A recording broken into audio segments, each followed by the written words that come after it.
월드컵 축구 경기를 보셨습니까? 보셨군요. 우리나라 월드컵 축구 선수팀이 이번에 16강 진출을 하지 못하고 아쉽게 탈락된 채로 귀국할 수밖에 없었는데, 우리나라 축구 선수팀이 잘한 건가요? 잘 못했다고 생각이 되나요? 잘했습니까? 잘한 것도 있고 못한 것도 있고 그렇죠. 스웨덴전이나 멕시코전에서는 잘 못했던 것 같고요.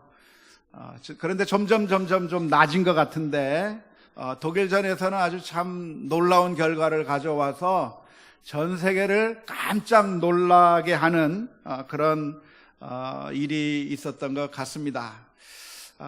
가만히 생각해 보면 참 잘한 것 같기도 한데, 우리나라 축구 선수팀들이 돌아왔을 때 그 귀국 인터뷰를 하는 그 현장에 어떤 사람이 계란을 던져버렸어요.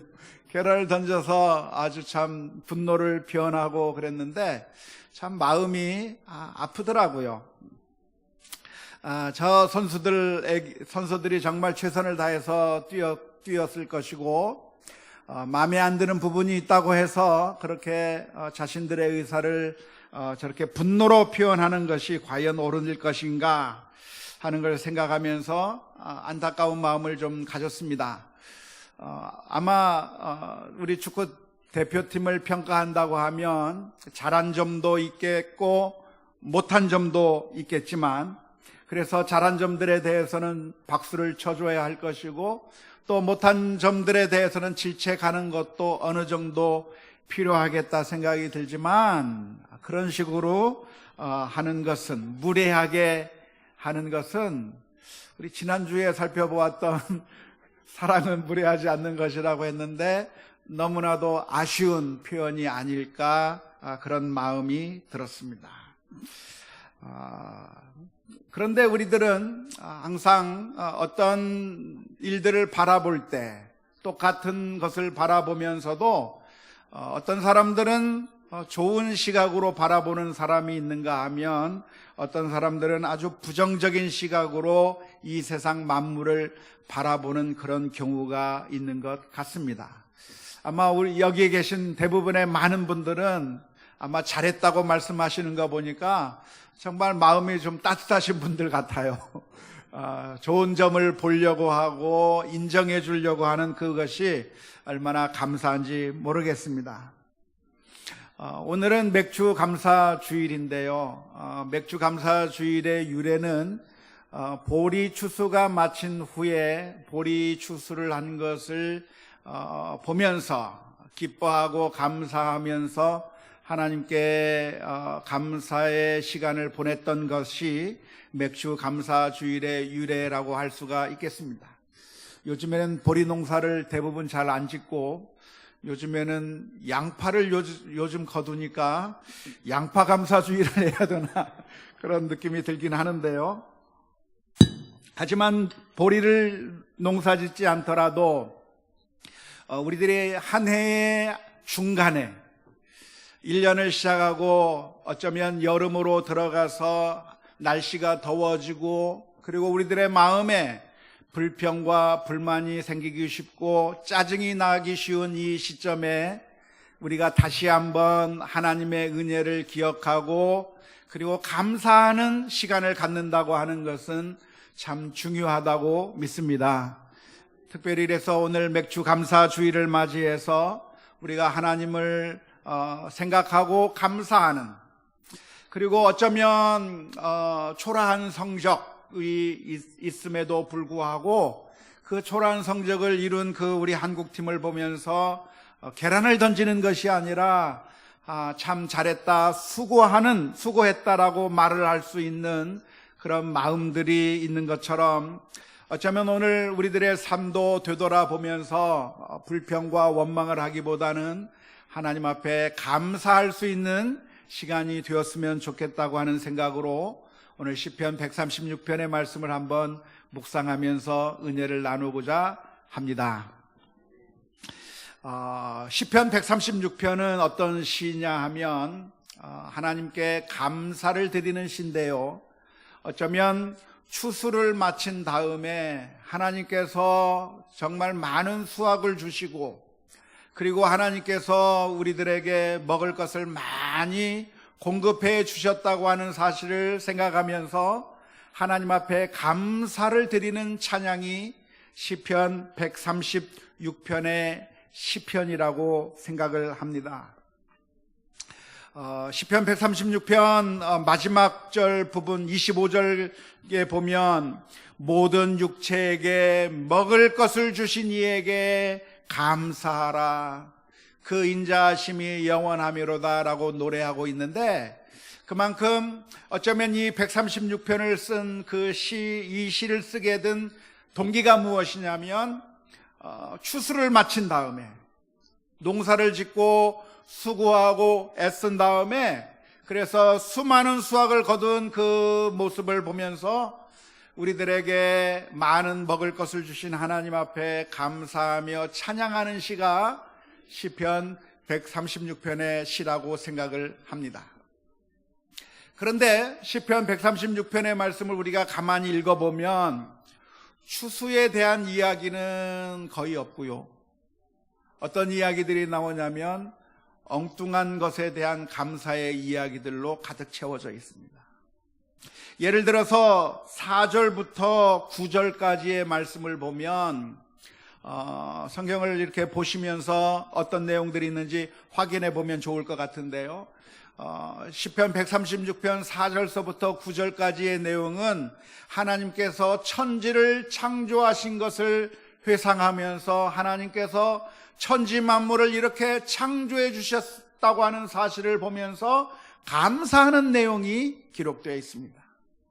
태양을 만드시고 하늘을 만드시고 땅을 펼치시고 해로 낮을 주관하게 하시고 달과 별들로 밤을 주관하게 하신 그 하나님을 생각하면서 감사하는 내용이 바로 거기에 기록되어 있습니다. 뿐만 아니라 더 나아가서 10절부터 16절의 말씀을 보면 오늘 읽은 내용인데요, 오늘 읽은 그 내용에 보면 하나님께서 이스라엘 민족을 애굽 땅에서부터 인도하여 내신 것에 대한 감사를 표현하고 있습니다. 하나님께서 애굽의 왕을 치셨고 애굽의 장자들을 치셨고, 그리고 홍해 바다를 가르셨고 홍해 바다 사이를 지나게 하셨을 뿐만 아니라 바로의 군대를 홍해 바다에 수장시켜 버리고, 그리고 이스라엘 민족을 광야의 길로 인도해 주신 것을 회상하면서 하나님 앞에 감사의 찬양을 하고 있는 것이 10절부터 16절까지의 말씀입니다. 뿐만 아니라 17절부터 그 이하의 구절들을 보면 하나님께서 이스라엘 민족을 가나안 땅에 정착하게 만드신 것에 대해서 감사를 표현하고 있습니다. 이 가나안 땅을 우리에게 기업으로 주셨다고 하는 것에 대해서 감사하고 있고, 적들로부터 우리들을 건져내 주신 것에 대해서 감사하고 있는 내용이 기록되어 있습니다. 자, 곡식을 다 추수한 다음에 왜 이런 감사를 하고 있을까요?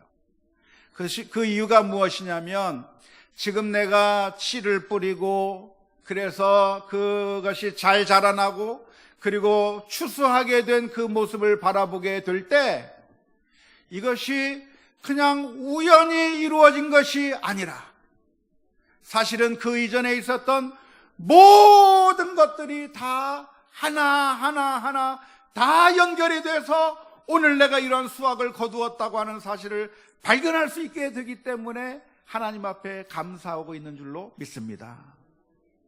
어떻게 이스라엘 민족이 가나안 땅에서 살면서 가나안 땅에서 농사를 짓고 그래서 거기서 추수를 하고 그 수많은 곡식을 얻을 수 있게 된 그 이유가 어디에 있습니까? 그것은 하나님께서 이스라엘 민족을 바로 그 가나안 땅에 보내주셨기 때문이고, 적들을 물리쳐 주신 때문이고, 그 가나안 땅에 잘 살 수 있도록 만들어 주셨다고 하는 사실 때문에 그래서 거기서 농사를 지을 수 있는 거죠. 그런데 어떻게 농사를 지을 수 있는가? 그것은 바로 그 이전에 있었던 일, 애굽의 종되었던 이스라엘 민족들을 애굽 땅에서 영원히 종살이하도록 멸망시켜버리지 아니하시고 그들을 구원해 내셔서 애굽 땅에서부터 인도해 내신 그 하나님의 은혜가 있었기 때문에 지금 내가 여기에 서 있을 수 있었다고 하는 사실에 대한 고백인 것입니다. 역사를 바라보면서 나는 어느 날 갑자기 진공 속에서 태어난 것이 아니라 아무것도 없는 그 빈 공간에 내가 어느 날 갑자기 하늘에서부터 뚝 떨어져 바로 그 자리에 있는 것이 아니라 하나님께서 내 인생을 저 옛날 애굽 땅에서부터 우리 선조들을 이끌어내셔서 광야의 길을 통과하게 하시고 가나안 땅에 들어가게 하셔서 정착하게 하셔서 지금 내가 여기서 농사짓고 그래서 수많은 결실을 얻게 되었다고 하는 사실을 생각하게 될 때 과거에 있었던 모든 일들이 다 감사의 조건들이 된 줄로 믿습니다. 뿐만 아니라 하나님께서 태양을 만들어 놓으시고 달을 만들어 놓으시고 땅을 펴시고 이 세상 천지를 만드신 천지 창조의 사건을 생각해 볼 때 지금 내가 농사짓고 그래서 결실을 얻은 것이 그냥 이룬 것이 아니라 하나님께서 태초에 천지를 창조하신 그 사건에서부터 감사할 조건을 찾아 하나님께 영광을 올리게 된 줄로 믿습니다. 사랑하는 성도 여러분, 오늘 저와 여러분들이 기억해야 될 것이 있다고 한다면 그 과거에 있었던 모든 일들이 우연히 일어난 것이 아니라 사실은 우리의 복지와 우리의 복락을 위하여 하나님께서 만세 전부터 계획하시고 인도하시고 섭리하시는 가운데 우리가 이 자리에 설 수 있게 되었다고 하는 사실을 생각하며 감사하는 우리 모두가 다 되어야 될 줄로 믿습니다. 요셉의 경우를 생각해 보면 그래요. 요셉이라고 하는 사람은 애굽의 총리 대신이 되어서 온 세상을 다스리고 온 세상을 구원하는 사람이 되었는데 요셉이라고 하는 사람이 어떻게 그 높은 위치에 있으며 그리고 어떻게 수많은 사람들을 먹여 살릴 수 있는 구세주가 될 수가 있었던가 생각해보면 과거의 모든 일들이 하나도 오차가 없이 정확하게 하나님께서 하나하나 다 인도해 주셨어요. 결국 그 요셉으로 하여금 애굽 나라의 총리가 되게 하신 하나님의 은혜가 있었던 것을 기억하십니까? 그런데 그 모든 일들, 형들이 자기를 배반하고 미디안 상인들에게 자기를 팔아버린 그 일이나 그리고 보디발의 아내가 자기를 모함해서 감옥으로 쳐 넣은 것이나 그 모든 것들이 지금 와서 생각해 보면 불평하고 원망하고 짜증낼 일이 아니라 사실은 그 모든 재료들 하나하나 하나님께서 사용하셔서 지금의 요셉을 만들어 주었다고 하는 사실을 생각하게 될 때 이 하나님 앞에 감사와 찬송을 올려드리는 것이 마땅하다고 믿습니다. 오늘 저와 여러분들은 하나님 앞에 우리들이 지금 어디에 서 있는가를 바라보며 감사하는 이 시간이 될 수 있기를 주님의 이름으로 축원합니다. 지금 내가 여기 있는 것은 그냥 있는 것이 아니라 하나님께서 과거에 어떠한 은혜와 어떠한 축복을 내려주셨는가를 되돌아보는 것이 우리들에게 영적으로 유익할 줄로 믿습니다. 그런데 가만히 살펴보게 되면 이 시편의 기자는 하나님 앞에 감사하면서 좋았던 일들에 대해서만 감사하는 것이 아니라 힘들고 어려웠던 상황들도 생각하면서 하나님 앞에 감사하는 모습을 보여주고 있는 것을 봅니다. 특별히 오늘 읽은 시편 136편 16절의 말씀을 보면 이런 말씀이 기록되어 있습니다. 그의 백성을 인도하여 광야를 통과하게 하신 이에게 감사하라. 그 인자하심이 영원하미로다. 어디를 통과하게 하신 하나님 분에게 감사하라고요? 광야를 통과하게 하신 이에게 감사하라. 사실 광야 40년의 기간은 힘든 기간이었을까요? 아주 편하고 좋은 그런 시절이었을까요? 힘든 시간이었을 거예요. 어쩌면 광야라고 하는 그곳은 정말 괴로운 것이고 슬픈 곳이었다고 말할 수 있습니다. 그것도 하루 이틀이 아니라 40년의 긴 기간 동안을 물이 없고 먹을 것이 별로 없고 간조한 땅, 그 광야에서 지내야만 했던 것은 너무나도 괴로운 시절이었을 것이라고 생각을 합니다. 하지만 시편 기자는 오늘 노래를 하면서 136편의 기자는 노래하면서 광야를 통과하게 하신 이에게 감사하라. 왜 그렇습니까? 그 광야 생활이 나에게 고통의 기간처럼 보여질 수 있었겠지만 사실은 그것도 은혜의 기간이었을 뿐만 아니라 결국 그 과정을 통해서 가나안 땅으로 인도해내시고 가나안 땅을 차지하게 하시는 하나님의 길고 긴 그 섭리 가운데서 그 광야를 허락해 주셨기 때문인 줄로 믿습니다. 안타까운 것은 이스라엘 민족들은 그 광야를 지나면서 감사와 찬송을 하나님 앞에 올려드리기보다는 원망하고 불평하고 괴로워하면서 그 광야의 기간을 보내었던 것이 성경에 기록되어 있습니다. 그들은 모세와 아론을 원망하기 시작했습니다. 너희가 어찌하여 우리를 이 광야로 이끌어내어서 우리로 하여금 굶어 죽게 만드느냐? 마실 것이 없어서 목말라 죽게 하느냐?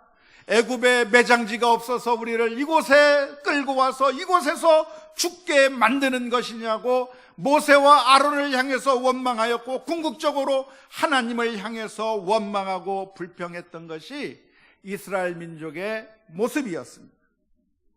하지만 똑같은 사건을 놓고서 시편 136편의 기자는 이야기합니다. 광야를 통과하신 이에게 감사하라.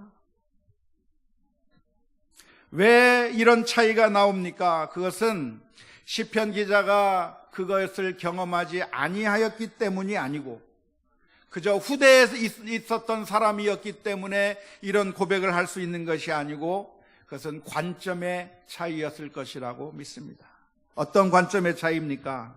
이스라엘 민족은 광야 40년 생활 가운데서 없는 것, 부족한 것, 힘들고 어려운 것을 보면서 그것을 보고 원망하기 시작했습니다.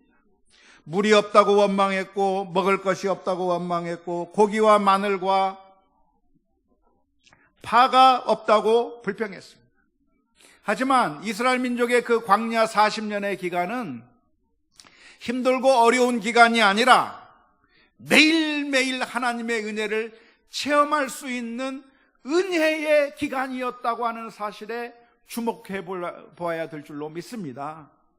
매일매일 아침 무엇이 내렸어요? 만나가 내렸어요. 기적적으로 만나가 내려서 매일 아침 눈을 뜨기만 하면 하얀 가루가 온 사면에 흩어져 있는 그 모습을 보면서 그 가운데서 감격을 느끼고 감사를 느껴야 되는 것이 마땅하지 않겠습니까?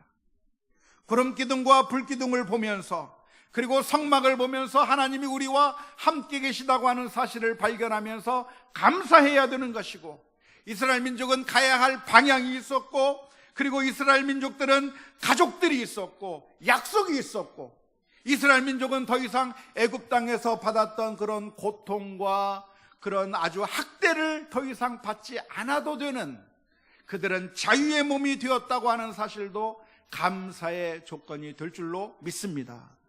특별히 그들 가운데 누가 있었습니까? 가족이 다 있는 거예요. 아이를 데리고 걸어가는데 내가 잡은 그 손에 누구의 손이 들려 있어요? 자기 아들의 손이 들려져 있는 거예요. 이 아들이 어떤 아들입니까? 하나님께서 10가지 재앙 가운데 마지막 재앙으로 장자의 재앙을 하셨는데 하나님의 사자가 애굽 온 전역을 다니면서 장자는 모든 장자를 다 죽이려고 하는 그 순간, 심지어 짐승의 첫 새끼마저도 다 죽이는 그 순간에 그 집 문설주에 피를 발라놓은 그 집을 보면 하나님의 사자가 그 집을 건너 뛰어갔다고 해서 유월절이죠. 유월해서, 그래서 그 이스라엘 민족의 장자는 한 명도 죽지 않는 그런 놀라운 기적을 베풀어 주신 것을 기억하고 계십니까? 이스라엘 민족들이 걸어가는 그 광야의 길에 누구의 손을 붙들고 걸어가고 있어요? 장자의 손을 붙들고 가고 있는 거예요. 하마터면 죽을 뻔했던 그 아들의 손을 붙들고 간다고 한다면 원망과 불평을 할 것이 아니라 그 순간에 감사와 찬송을 올려드리는 것이 마땅했었을 것이라고 믿습니다. 안타까운 것은 이스라엘 민족들은 감사하고 하나님께 영광을 올려드려야 될 이유를 찾은 것이 아니라 끊임없이 자기들에게 없는 것, 부족한 것만 찾다가 멸망을 하고 말았는데, 고린도전서 10장 10절의 말씀에서는 후대를 살고 있는 우리들을 향해서 이렇게 권면하고 있습니다.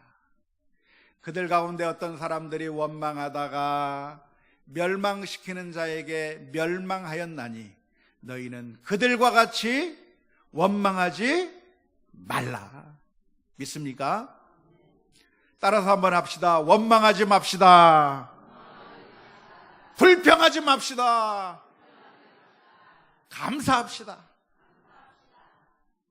불평과 원망은 우리가 그 불평과 원망으로서 아무것도 얻을 수 있는 것이 없을 뿐만 아니라 사람들의 마음을 갉아먹고 영혼을 갉아먹고 결국 우리를 피폐하게 만드는 사탄의 도구입니다. 불평과 원망은 사탄이 우리들의 마음을 장악해 버리려고 하는 아주 편리한 수단이라고 하는 사실을 기억하면서 오늘 저와 여러분들이 늘 무슨 일을 만나든지 이 모든 것들이 하나님의 그 섭리와 주권 가운데 있는데, 심지어 힘들고 어려운 일들, 고통스러운 일들마저도 하나님께서 사용하셔서 결국 선으로 바꾸시는, 궁극적으로 은혜를 베풀어 주신다고 하는 사실을 기억하면서 늘 감사와 찬송을 하는 우리 모두가 다 될 수 있기를 주님의 이름으로 축원합니다. 그런데 오늘 본문의 말씀을 보면 아주 이 찬양을 드렸던 시편 기자가 아주 세심하게 우리가 무엇에 대해서 감사해야 될 것인가를 구별해서 노래하고 있습니다.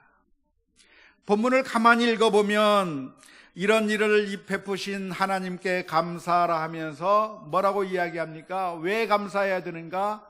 그 인자심이 영원함이로다. 우리가 감사해야 될 구체적인 이유가 어디에 있는 거예요? 그 인자심이 영원하다고 하는 것. 인자심이라고 하는 이 단어는 하나님의 사랑하심, 우리를 긍휼하게 보심, 이 하나님의 그 놀라운 사랑이 영원하기 때문에 감사해야 한다고 표현하고 있는 겁니다. 다시 말하자면 이 세상에 어떤 일들이 있었기 때문에, 이런 일이 있었기 때문에 감사하고, 저런 일이 있었기 때문에 감사하고, 우리 아들이 좋은 대학에 합격했으니까 감사하고, 좋은 직장에 취직했으니까 감사하고, 우리 딸이 결혼했으니까 감사하고, 이런 좋은 일들이 있으니까 감사하라고 하는 것이 아니라, 그런 일들을 바라보면서 감사해야 될 내용이 어디에 나오냐면 그 인자하심이 영원함이도라라고 기록하고 있습니다. 우리들은 하나님의 선물과 그리고 그 선물을 주시는 하나님의 사랑을 구별할 줄 알아야 합니다. 아직 믿음이 성숙하지 않은 사람들은 하나님께서 우리에게 좋은 것을 주시면 감사하고, 하나님께서 나에게 좋은 것을 주시지 않는 것 같으면 그냥 낙심하거나 원망해 버릴 때가 많이 있습니다. 하지만 우리는 선물과 그 선물을 주시는 분을 구분할 필요가 할 필요가 있는데요. 사실은 선물이 기쁜 이유는 무엇일까요? 선물이 기쁜 이유.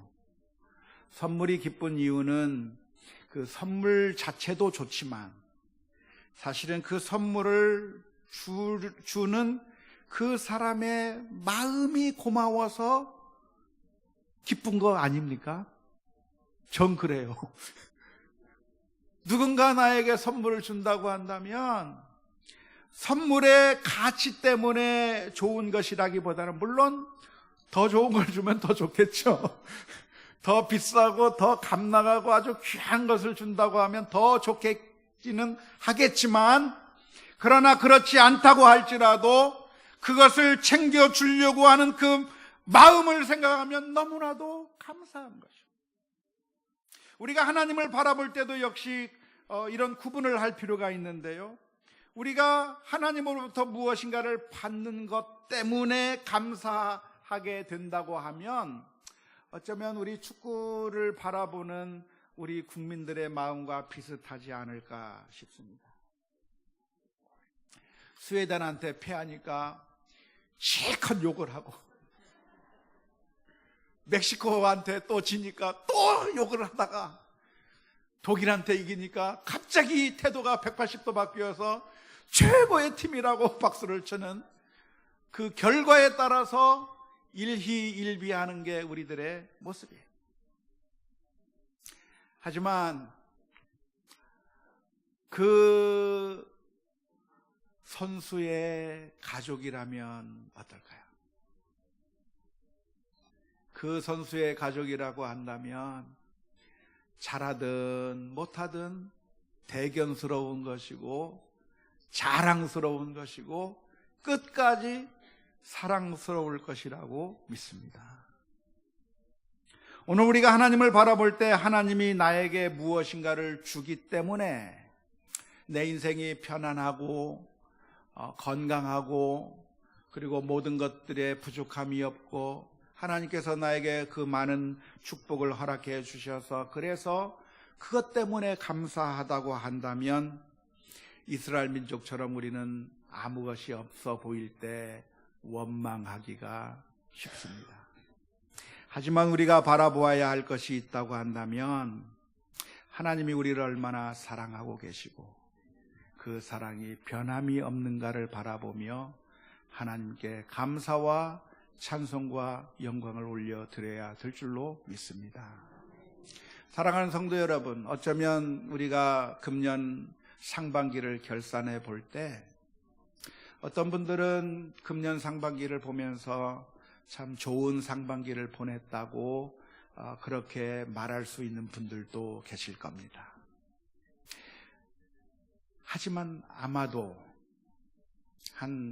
그럴 수 있는 분들이 보통 10% 정도의 사람들이 그런 마음을 가지고 있다고 한다면 아마 대부분 90%의 사람들은 정말 아쉬운 것이 더 많고 내 소원과는 정반대로 더 힘들고 어려운 삶을 겪게 되었다고 그렇게 말할 수밖에 없는 사람들이 아마도 훨씬 더 많을 겁니다. 그게 인생이거든요. 소수만이 좋은 결과를 가져오지만 대부분의 많은 사람들은 힘들고 어려운 인생을 살 수밖에 없는 것이 우리들의 인생입니다. 하지만 이 순간에 우리들이 기억해야 될 것이 있다고 한다면 하나님의 사랑은 그럼에도 불구하고 변하지 않는다고 하는 사실입니다. 하나님은 우리를 사랑하셨기 때문에 그 아들을 십자가에 내어주셨고 우리를 위하여 모든 것을 내어주실 정도로 하나님께서는 저와 여러분들을 사랑하고 계시는 줄로 믿습니다.